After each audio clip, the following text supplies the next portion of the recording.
En el último capítulo quedamos con el presidente José López Portillo. El capítulo de hoy vamos a ver cómo termina esta serie de 3 capítulos. Sin más que añadir, empecemos. Después de 12 años de desastre político, económico y social, el PRI dio el dedazo a Miguel de la Madrid. Durante su sexenio, de la Madrid empezó un combate a la corrupción, encarcelando a decenas de funcionarios, pero dejando a otros tantos libres e impunes, como el líder del sindicato petrolero Joaquín Hernández Galicia, alias La Quina. En 1987, la Bolsa Mexicana de Valores sufrió una de las mayores caídas de su historia. Unos meses después, el gobierno mexicano devaluó la moneda 40%, pero esta medida no surtió efecto, ya que poco después la inflación se disparó, agudizando la crisis mexicana. That in the aftermath of Wall Street's Black Monday crash, the Mexico City stock market has lost more of its value than any exchange in the world. Now, a sudden collapse of the Mexican peso, another collapse of the peso, means harder times ahead for Mexico's already hard-pressed poor. Fue igual durante este periodo que dieron cambios políticos e históricos como la elección de partidos de oposición, en este caso el PAN, en ciudades como Chihuahua y Ciudad Juárez. Esta situación alarmó al PRI y en las elecciones por la gobernatura en Chihuahua de 1986 se cometió un fraude patriótico, dando como ganador al PRI, resultando en un vasto movimiento de resistencia antipriista por parte de los ciudadanos en el estado. Al acercarse los tiempos de la elección, un sector del PRI empezó a hablar sobre abertura democrática. La figura más importante de este sector fue Cuauhtémoc Cárdenas, que al salir del PRI, que contendió por la presidencia con una coalición de partidos de izquierda en las elecciones de 1988. Fueron las elecciones de 1988 las que demostraron el verdadero cansancio del PRI por parte de los mexicanos. Así se dio el surgimiento de una verdadera oposición en México. El PRI estuvo muy cerca de perder las elecciones, pero tras una oportuna caída del sistema, el PRI apareció como ganador. Carlos Salinas de Gortari lideraría a México de 1988 a 1994. Sus medidas económicas neoliberales ayudaron en parte a la disminución de la deuda externa. Creó el programa Solidaridad, que desarrolló algunas zonas rurales del país.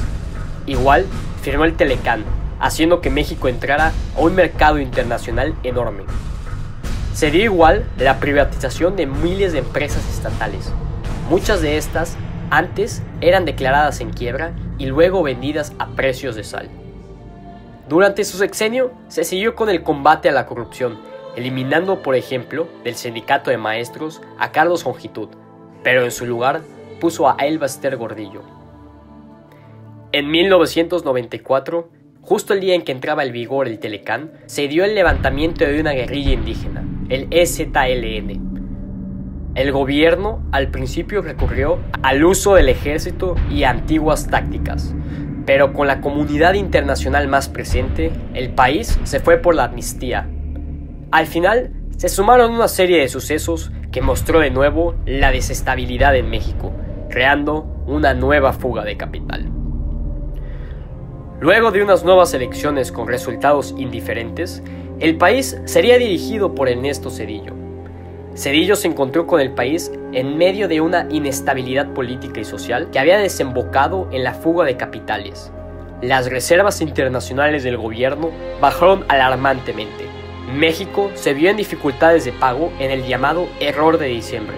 Los efectos en la población mexicana fueron devastadores, dejando a 1,5 millones de mexicanos sin empleo. La migración a Estados Unidos aumentó de forma dramática. Para salvar a México, los Estados Unidos dio un préstamo de $50,000 millones. Así, las ganancias petroleras de México quedaron empeñadas para pagar ese préstamo. Debido a la crisis, los bancos mexicanos quedaron muy debilitados y requirieron ser rescatados por el gobierno, por medio del FOBAPROA. Así, una deuda privada se convertiría en una deuda pública. Durante este periodo de inestabilidad, creció el crimen y el narcotráfico en las grandes ciudades. La corrupción había infiltrado a narcotraficantes en los cuerpos de policías de todo el país. Al igual, altas esferas del gobierno estaban metidas en el narcotráfico. Este había crecido espectacularmente en la última década, que incluso ya rivalizaba con los cárteles colombianos. Pero sin duda, lo más relevante en el terreno político fue la oposición, ya que este tomaba mucha fuerza. En 1997 se reconoció la victoria de Cuauhtémoc Cárdenas como regente de la Ciudad de México. En las elecciones del 2000, Zedillo anunció un momento histórico, la salida del PRI de Los Pinos a manos del PAN, con su candidato Vicente Fox. En la noche del 2 de julio, Fox acabó con 70 años de unipartidismo en México. Era el inicio de un nuevo año, un nuevo milenio, pero sobre todo, de una nueva etapa para México.